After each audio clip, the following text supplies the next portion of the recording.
everybody, it's Dr. Carmen Bryant. Welcome back to my YouTube channel. This is Dr. Carmen Bryant, Overcoming Narcissist Abuse. And thank you to all the new subscribers, those of you that have been sending me messages and leaving comments. Thank you so much for interacting and trusting this community as a safe place, and not just as a safe place, as someone or for me to provide you with information that you're seeking, you're trying to get out, you're trying to understand, you're trying to make sense of it, to make an informed decision, or just to heal from, past traumas that you've been through, and you've recognized that the individual was probably a narcissist, and you have a lot of facts and proof, out of the 9 symptoms, they at least fit 5 of the symptoms, 5 of the categories of narcissism. And so your reality is your reality, and don't let anybody else tell you any different.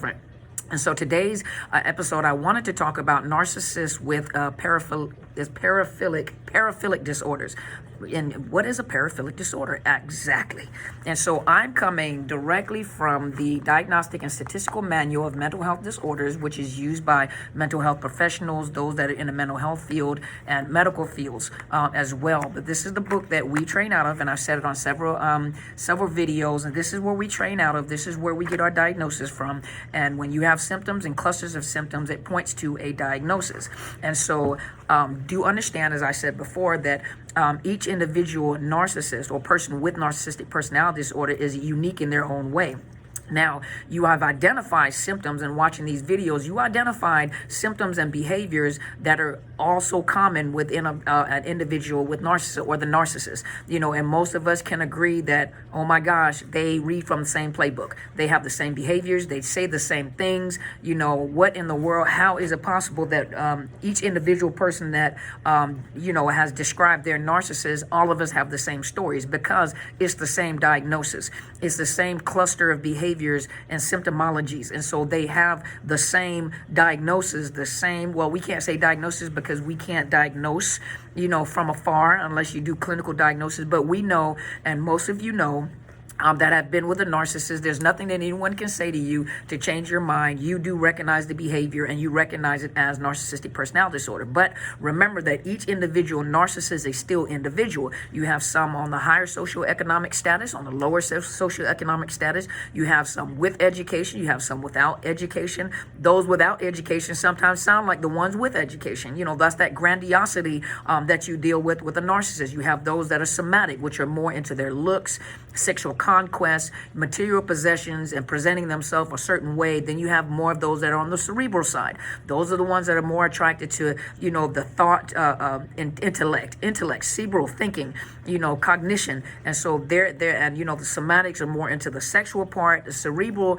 is really not into sex as much as the somatic is. They're more into the brain fuel, attracting high-powered people that are thinkers, that are builders. If they use sex for a tool to pull you in. But they're usually not really into sex like that. And so each individual narcissist is very different. And remember, just because they have narcissistic personality disorder does not mean or negate the fact that they may have other diagnoses such as schizophrenia, autism, learning and developmental disorders, cognitive disorders, intellectual disorders. Most of them do have post-traumatic stress disorder, complex post-traumatic stress disorder, especially if they came up in a home that was very abusive or they were raised by narcissistic parents. Each one of them, major depression, anxiety disorder, they have other things that is diagnosable. Some of them do have borderline personality disorder, and some borderline personality disordered individuals also have narcissistic personality disorder. That is statistically, that has been reported. I think it was under the National Institute of Mental Health, I think it was, where the statistics show that it is very common and very high that a lot of people that have borderline personality disorder also has narcissism, or vice versa. So in this situation, we're going to look at those that have narcissistic personality disorder that also have paraphilic disorders. What is paraphilic disorders? So the video might be a little long, and I'm not trying to insult anybody's intelligence. I'm going to read from the book. So paraphilic disorders included in this manual are voyeurism disorder, spying on others in private activities. And some of you have been like, oh my gosh, they have that too. They have that too. They have that too. Exhibitionist disorder, exposing the genitals. I may mispronounce this. frotteuristic disorder, touching or rubbing against a non-consenting individual. Sexual masochism disorder, undergoing humiliation, bondage, or suffering. Some of you can relate because a lot of those narcissists also were typed that they weren't into the sex. They were just into the pain or the humiliation they were able to cause to you while they were in the sexual experiences, but you were totally disconnected.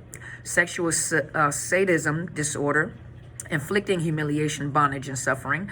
Paraphilic disorder, sexual focus on children. What is the fetishistic disorder, using non-living objects or having highly specific focus on non-genital body parts. And transvestic disorder, engaging in sexual arousal through cross-dressing. Let's see, is there any other one? So these, let's see.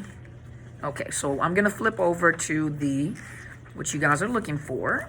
I was going to talk about pedophilic disorders. So pedophilic disorders, pedophilia, narcissists that are also pedophiles.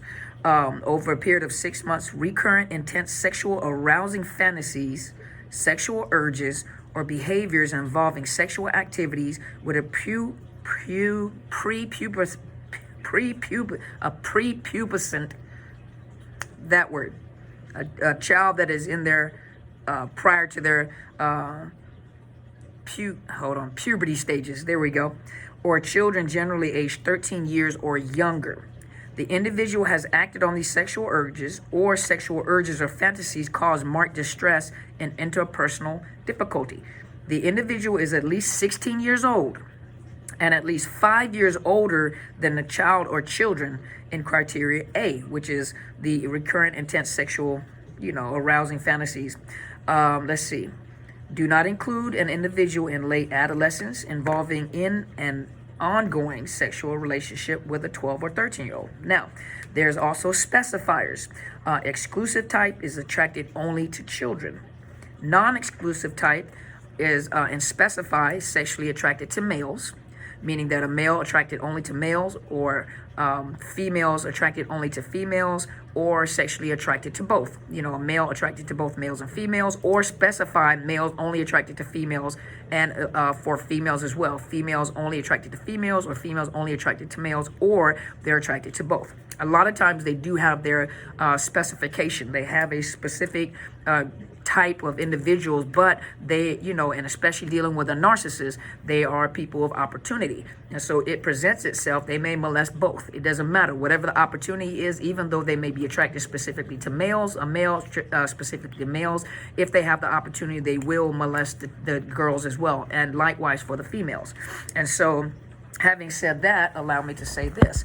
That's why I emphasize over and over again that many of you parents who are really suffering at the hands or have suffered at the hands of a narcissist, and you're really hurting, you're really reaching out for help, your mind is so over focused on yourself, rightfully so. You have been deeply wounded, you have deeply been scarred, but a lot of times your focus is so much on yourself and your hurt, you forget that you have children that are watching and that need attention.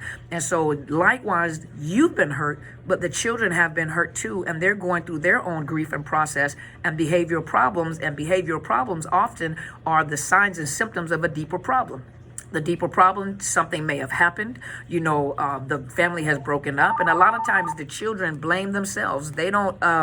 They blame themselves. They don't know how to rationalize that this is not my fault, that mommy and daddy are no longer together, or, my family is no longer together. A lot of times they blame themselves, and the narcissist makes sure that the child is blamed, so that they can gain leverage with that child, so they can pull that child in, so they can love bomb that child. But a lot of times you're so focused on yourself that you forget to protect your children. And so now you have children that are very vulnerable, very lonely. You're not spending time with them anymore because you're over focused on yourself. And that's why you have to make sure, those of you that are single, that's one thing, because there's no one under your responsibility or your care that you have to focus on. But when you are a parent, You are a leader in your household and you are a protector. If you were vulnerable to the narcissist, your children were vulnerable to the narcissist as well. Not all narcissists are pedophiles. Not all narcissists have paraphilic disorders, but the ones that do, sometimes you don't even know. Oftentimes, children are molested in the home by a parent, not by a stranger, by a parent or a partner, and you knew nothing about it until they got older. There were signs and symptoms, but that narcissist is going to gaslight, and so gaslight to make you feel like you're crazy. And I've said this before, that individual may be bisexual or have even disclosed that information that they were or are bisexual, but in order to make you look crazy, sound crazy, and to smear your name because they know that there's some secrets that are going to come out. They've already tried to taint your name and taint your sanity by telling people he or she keeps accusing me of being gay or being a lesbian or being, bisexual. And really it's them talking, not you. And you're arguing to defend your reputation when it's actually them. And there is a strategic manner at which they do it and the reason why they try so hard to smear your name is because of the fact that they know for a fact that if anyone actually talks to you, you'll begin to tell the secrets. Why do you think some of you have never met the new supply? Because some of you have gained your ground and the narcissist is afraid of you. And so they know that if that new supply comes around, that you may say a whole bunch of stuff that new supply will be familiar with because it's already happening in that relationship. But they've gaslighted the new supply where the new supply is confused. And they know for a fact that that's the exact same thing that they were doing in the relationship with you. And you may be that one that tells that new supply, baby, you better watch your children, or bruh, you better watch your kids, because women abuse and molest just like men do. Don't ever think that women don't do it, because women molest too. Women sexually molest children as well. And so they know that if they get around, there's some secrets that have been told. There's some stuff that you have discovered, that they know if that new supply gets around, they're already doing it. They're already doing certain things and they're gaslighting that individual. And so they know that if you come around, you're going to start putting some periods on top of I's, crossing some T's, and you're going to say, this is what this individual is doing. You better watch your kids. You better do this. And because they already know. Now, those that are bold enough to make sure that they show that new supply and introduce you to that new supply, they have brainwashed that new supply enough where they're confident enough that new supply is a flying monkey and protect them at all costs. They're that confident and they're not concerned that you're going to be able to sway them any different. But on to the next topic. And so the next thing that I wanted to talk about are some signs. You guys have to be very careful when it comes to your children, especially because, you as individuals that have been with a narcissist have been bamboozled. You've been tricked. You have been love bombed. You have been, everything about this relationship was never real. It was always false. 40, 50 years into the relationship, 20, 30. A lot of you spent most of your young adulthood and young life with this narcissist only to find out after all these years, which is so depressing, and some people are suicidal. I cannot believe that I've wasted this much time, invested so much time in a individual that is only a one-sided relationship. And all this time, I never wanted to believe, I knew in my heart, but I never wanted to believe that this was not a real relationship. This is totally abnormal. It was never a real relationship. You were the ones that were putting into the relationship and not them. And then on top of that, for some of you to find out that they actually violated the boundaries and violated your trust and molested your children. And you saw signs and symptoms that you were gaslighted so much that it actually messed with your reality, where later on in life you found out from your kids, you found out that all that time they had been violating your children and grooming them. Some of them, they didn't get that far, but they have done some very sexual deviant things or said some things, behaved certain ways that you now realize they were grooming your children. They were grooming your child. And here are some of the things. If you go to is Estey Bomberger, and this is the highest per person verdict and settlements nationwide attorney for survivors of child abuse. And this is, let's look. This is an attorney's webpage. Let's see where they're at. Serving nationwide. Call today for a free and confidential consultation and find out how we can help you. We're committed to helping you in any way possible. If you had been a victim of institutional child molestation, sexual abuse, or sexual assault, we're ready to stand by your side and fight for you. And there's a number. Start your recovery today. And it has on here free case evaluation. What was your relationship to the predator? You pay no fees unless we win. Come on, you guys. This is an open door for some of you guys. If you go to, it's Estey Bomberger, and it is www.childmolestationvictims.com.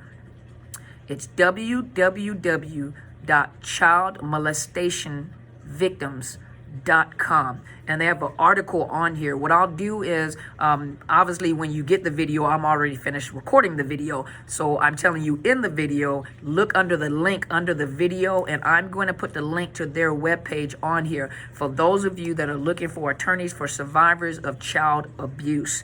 And this includes sexual, and it says here at the bottom, it says if you have been a victim of institutional child molestation, sexual abuse, or sexual assault.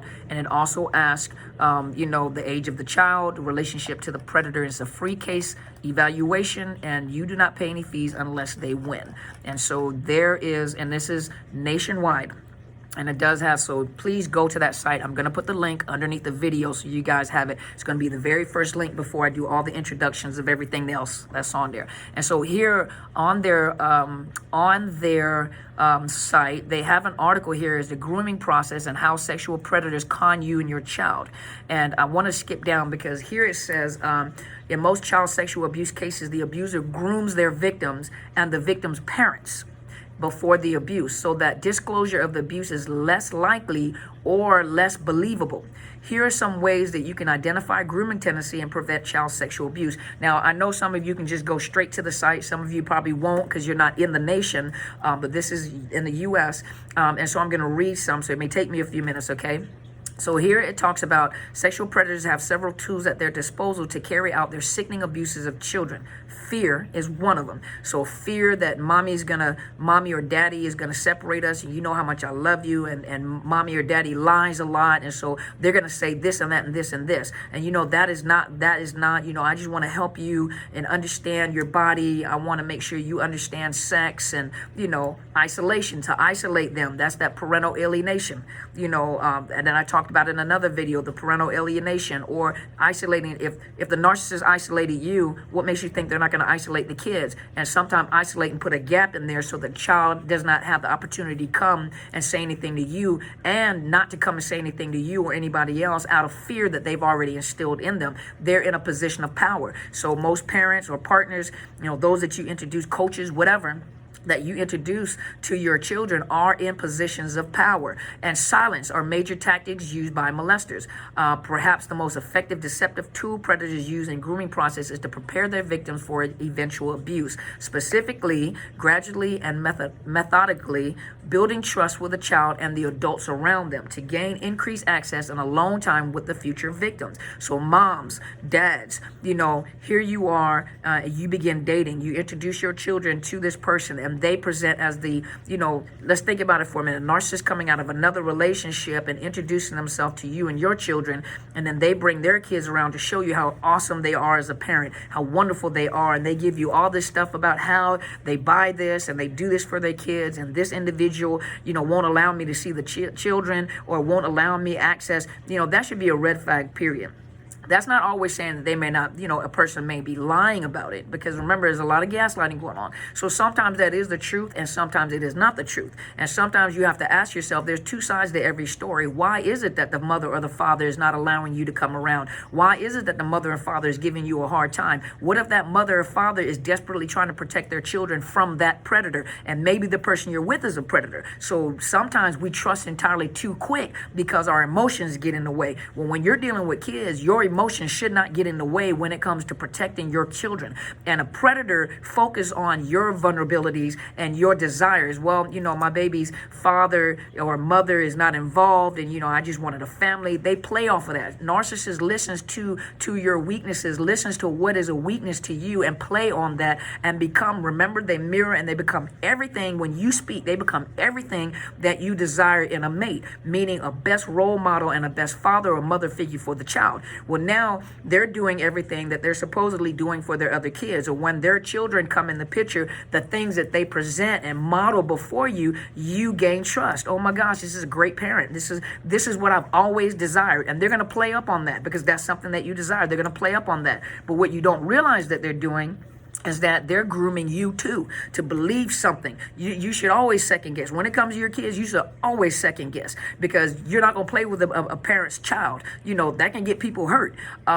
Hopefully, another thing they do is they come in several forms. They may assume a caring role in the child's life, behaviors such as favoritism, granting special privileges, or just a couple forms of caring role as assumed by the predator, buying them electronics. You have these preteens and these young kids now, they're really into electronics, so they make sure that they give them electronics.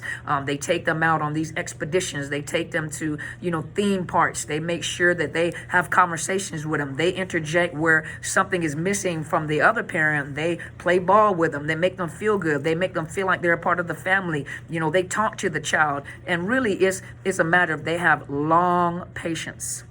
A narcissist has long patience when it comes to grooming, because they're so focused on what they want that they are grooming you and they're grooming that child. So it may be 5 years before they actually molest your child or even attempt, but they've already started saying certain things to make them comfortable, accidentally sending them text messages with a pornographic picture, accidentally sending something that exposes them to sex and they're like, oh, I'm so sorry. Oh my God, I didn't mean to do that. Yes, they did.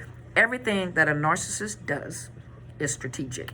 Everything that a pedophile or paraphilic, but a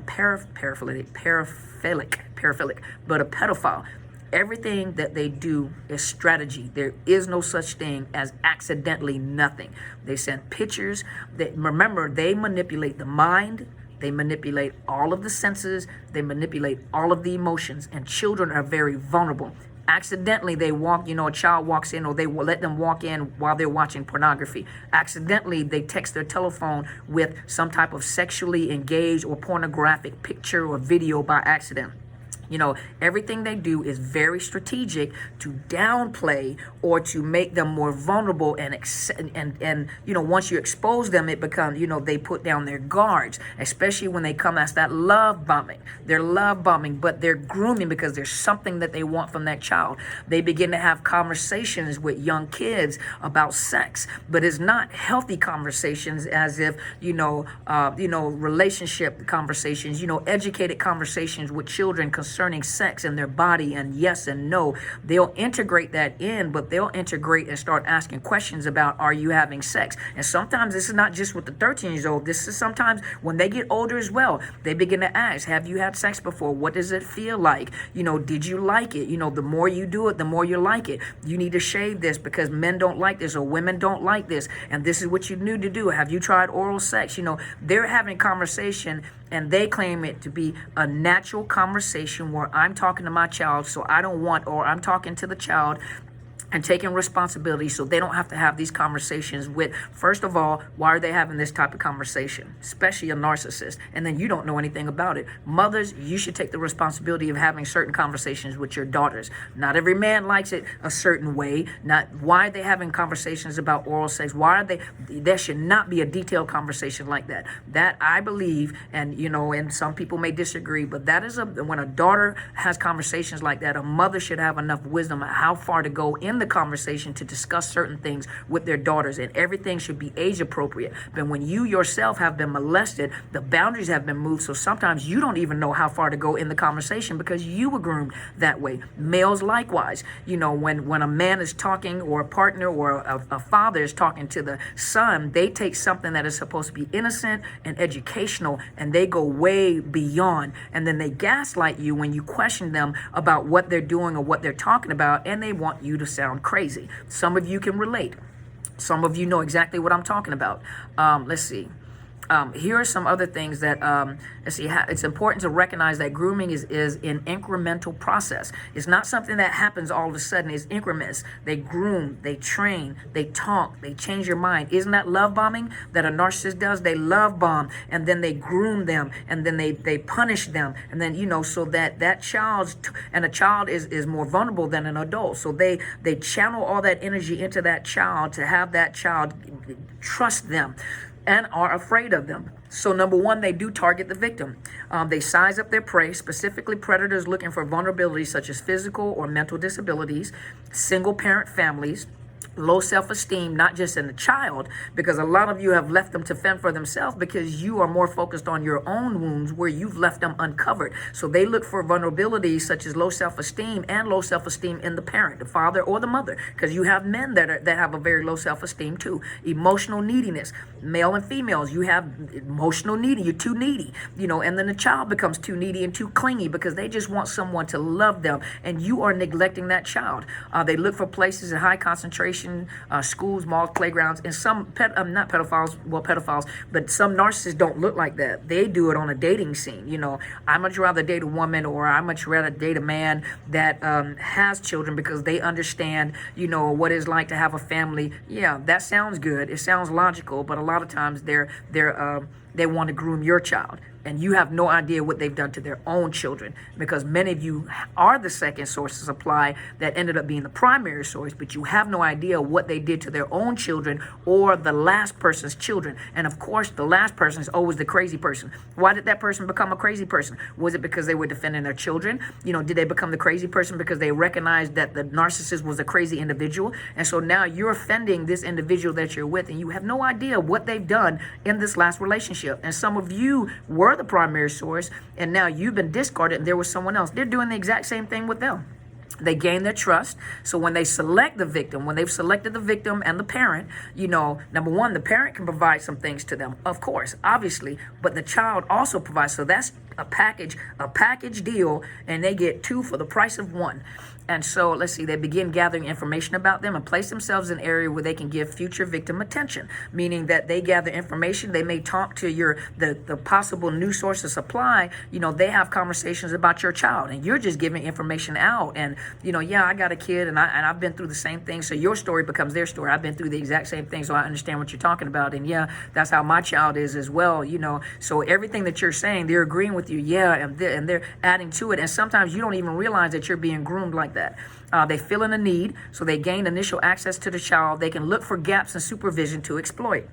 Some of you guys are too quick to let someone in your life and then let them babysit your child or let them take them to school because it's convenient and it helps you out. And you better go under that pressure. You better keep doing what you were doing. Let's see. And be there for the child when the parent is unable to give the child a ride home, have conversations. Let's see, isolation. Now the predator has to find a way to maintain a routine relationship with the victim and the parents. They seek ways to spend alone time with the child, babysitting, special trips. Don't worry about it. I'm gonna take the kids to wherever we're going, to the theme park, anything to arouse their emotion. That's the same thing the narcissist did with you. They just did it on a different level. Taking you out to eat, making you feel important, exposing you to things that maybe you've never been exposed to, making the relationship sexual. The predator makes their move on the victim when they are able to isolate them, and does so by preying on the child's natural curiosity to advance their sexual agendas. A child is naturally curious. As they get older, they're naturally curious about the body and kissing and sex and stuff like that. Well, that narcissist or that predator, that pedophile, takes advantage of the innocence of the questions, and they take advantage of it to implement their rotten seeds, to begin to groom and to mold and to make them think a certain way. Some of you have grown up that way. So that's why normal relationships are hard for you, are awkward for you, because you don't know what normal is, because that's not how you were groomed. That's not how you grew up. Maintain control. Once the abuse occurs, the predator will do all they can to keep the victim silent and available for continued abuse. The control can come in form of verbal threats. Nobody will believe you. I'll kill your family. They'll take you away. You're going to be the cause of this family breaking up, just like the last time the family broke up. Now you're going to break up another family, and that's not true. Or physical threats. I'll kill you and your family if you say anything. And you did it. You touched me. You did this too. So you were wanting to do it. So you're just as wrong as I am. So if I go to jail, you're going to jail. They make sure that they, at all times, they like the scapegoat. the scapegoat has information or may know things. And one thing that narcissist or that pedophile will do is keep that child silent and always make it look like that child is a problem child. Well, there's a reason why that child becomes a problem child. There's a reason why they begin to act out and have behavioral problems. Something may have occurred, parents. If your child is having a whole lot of behavioral problems and acting out and disruptive in class, number one, it could be the making of a narcissist. Number two, something may have happened to that child. And number three, children don't have coping skills like adults do. And so when they begin to act out, a lot of times it's anxiety, post-traumatic stress, which in childhood, there are different diagnoses in childhood, oppositional behavior problems, problems with impulsiveness, rage, anger. Something happened to that child and they're not able to articulate themselves the same way that adults are able to articulate themselves. You have to take the negative behavior or the acting out as a symptom and as a sign that something is going on with your child. Something has happened. It's better, because a lot of times they're afraid to say anything to you, but it's better to get to a professional that specializes in children and sexual abuse and sexual assault. Those that are play therapists, those that, sexual assault centers, you talk to them, where they have people that specifically specialize in counseling children that possibly may have had something happen to them. And you have to be wise. And so hopefully this has helped you guys out. I said I was going to come and do a video on that. Thank you so much for your patience. It takes a little time to study it, to make sure that I give you the proper information. But hopefully this has opened up your eyes, giving you some revelation. Some of you had an epiphany. Some of you have seen this a different way that you've never seen. Some of you guys have actually gotten some information, and now it makes sense. And the more you watch these videos, especially you go to my mentor's YouTube channel, which is Helen Sadler, Destiny Helper. She provides you a lot of information, and she grounds it and roots it in biblical truths and spiritual and biblical truths. And both of us, we are very sensitive to the fact that everyone is not a believer, and so we address everyone. It just so happened that she is a pastor, and she provides you with biblical understanding, but she understands that everybody is not a believer of the Bible or of Christ, and so she does provide that information. Don't hesitate to go check. Just because you're not a believer, don't hesitate. You take the information and the principles of what we teach and you apply it to your life, because it's very informative. So even if you're not a Christian, no problem whatsoever. You may not even believe in God whatsoever. You have your own belief system. Go to her YouTube channel, and it is Helen Sadler, Destiny Helper. Take the principles out. Don't throw you don't throw the baby away with the bathwater. Take the principles out of what you need to learn and apply it to your life. If you're a person that prays, then pray. If you're a person that meditates, then meditates. If you're a person that chants, then chant. Whatever it is that works, you take the principle and you apply it to your life. And so also there are other people out there. You have Associate Durant. You have the Honorable Bishop R.C. Blakes. You have Melanie Tonya Evans, Dr. Les Carter, you have Dr. Romani, you have all these professionals that talk about it from their training, their experiences, the way that they think, the way that they talk, the way that they articulate. And so please, take an opportunity, don't hesitate, educate yourself and protect your children, protect your babies, because they are also prey to a predator. And this predator may be a narcissist that also has paraphilic disorder, which in this case could be pedophilia. They may be pedophiles, and a lot of them do violate their own children, and you introduce them into your life, your children become their property, and they feel like they can do and say whatever they want to say, and they dismiss it as, I'm just doing the best that I can as a parent, and you're always accusing me, you're accusing me of this, and that's exactly what they're doing. A lot of times you listen to them talk enough, they'll tell on themselves. So if you feel like, and for a fact that these children have been violated, once again, I'm going to put the link underneath my my video. It is Estey Bomberger, and the site is www.childmolestationvictims.com. This is a legal firm that does free consultation and free case evaluation. They're not going to charge you anything unless they win, and this is a confidential consultation to find out how they can help you, and they And this is for those that feel they may have been a victim of institutional child molestation, sexual abuse, or sexual assault. In the form where you fill it out, it also says age of child and relationship to predator. And so if you feel like, they can assist, this is serving nationwide, so United States, please take the opportunity to contact this firm, if you feel like that your children or even you, have been violated. And some of the narcissists are pedophiles. Not every pedophile is not, well, I would have to argue with that, but not all narcissists are pedophiles. But those that have the opportunity never underestimate how violent and disgusting these individuals can be. And that's sad to say that from a mental health perspective. But when you hear the stories and the stories that I have heard in here, I'm thankful that I myself am a believer and that I have a mentor that I have, because some of the stories that you hear, and knowing that you have children yourself, and to look at your kids and imagine people who have been through what they've been through as children themselves or their children, and you're looking at your kids and you're realizing just how vulnerable your children are, and you're listening to people tell these stories and how they were groomed.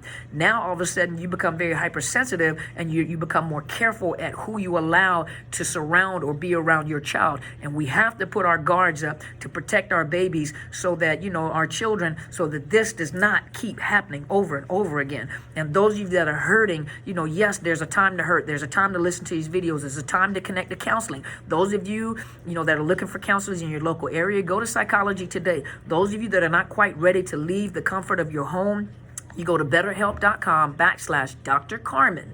You'll get a 10% discount, and you can connect at a nominal fee with a counselor that specializes in trauma, sexual assault, psychological abuse, and you can vet them. You can ask them questions about what they know and what they don't know to see if they're a fit for you. It's a low fee, and I advocate counseling. I advocate counseling because I am a counselor myself, and I see how productive it can be when someone finally can let go and say, this is what has happened in my life, just to tell their story, just to, for someone to affirm or confirm what, this is really what happened to you, and I understand. To a professional can't tell everybody, because everybody doesn't understand. So I advocate it. Please go to BetterHelp.com/Dr. Carmen, and it's a low fee. And if you're having financial difficulties, they do have financial grants to help you. They try to make it as affordable as possible, but you have to connect with a counselor.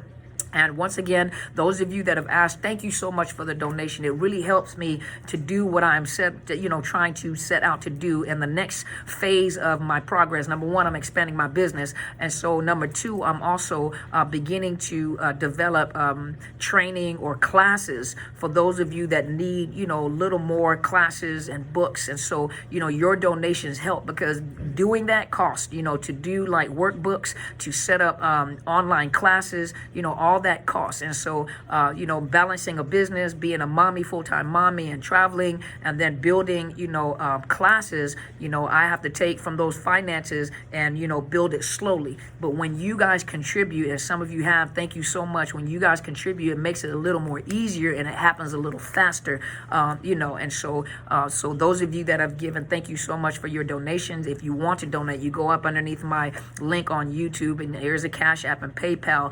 If you're more than welcome to donate. I appreciate it from the bottom of my heart. I really do appreciate it, and I thank you so much for your support. You guys do a lot when you're here and you share these videos. Share these videos. And those of you that are in the Washington area or even in the surrounding states, please as a reminder that next week is the Mending Souls Conference. Is under the Oasis of Grace Ministries, but it will be in Bellevue, Washington on the 14th and the 15th. You guys know I put the flyer out there. I advertise. I put the flyers out there. The first night is Real Talk Kim and the Flowers. The couple that provides ministry. They have a ministry. There's a red carpet event, food, comedy show. The next day there's question and answers with Real Talk Kim and the Flowers, and so you guys get to ask her questions. And then later on in the afternoon, there are two breakout workshops. One is for the kings, one is for the queens, and I have been allowed to participate in it because I will be ministering to the queens. And so we'll be talking to the queens, and there'll be question and answers, and there's going to be some wonderful mending souls, healing souls, relationships, single again, those that don't want to get married and those that are married, to empower the women. And so please, if you have an opportunity and you can travel out here, it is at the Bellevue, it's at the Hilton in Bellevue. It's on not my flyer, it's on the flyer. And it shows you where you can register. It's not very expensive, you guys. It really isn't. And then the hotel, you can stay in that hotel, or there are surrounding hotels around there for you guys to participate in. But you don't want to miss this. This is going to be really, really good. And I'm going to be there. So I would love to meet some of you guys. If you have the opportunity to come out, I will be so honored to meet you guys, sign your books. I'm going to bring some books out there with me. And I'm also going to talk to my big sister to bring some of her books out, about relationships. And so hopefully you guys are out there. I really would love to meet you guys. And thank you so much, as always, for supporting this channel and what I do. And you guys go and be great.